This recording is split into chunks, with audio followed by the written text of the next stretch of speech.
Okay guys, so kita baru habis satu kelas untuk hari ni. So ni Ramadan yang ke berapa? Ke-12. Ramadan yang ke-12. Alhamdulillah. So macam mana puasa macam ni, pengalaman puasa? Alhamdulillah. Setakat ni penuh je. Pengalaman puasa di umur 24 tahun. Agak banyak kelainan dari segi ketahanan perut, fizikal, mental.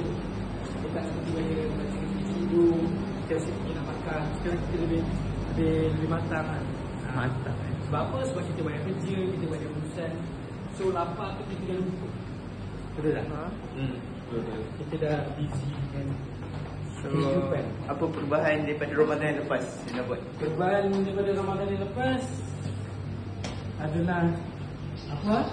Kalau yang lepas tarawih, kadang ada, kadang tak datang. Kalau yang kali ni alhamdulillah lagi penuh lah. Alhamdulillah. Dia kata buat masjid hunting. Itulah. Sebelum kali ni saya berpuasa, saya sahur dan berbuka dengan orang yang sama lah. Saya bersahur dan berbuka sentiasa dengan orang yang sama. So that Is a different vibe.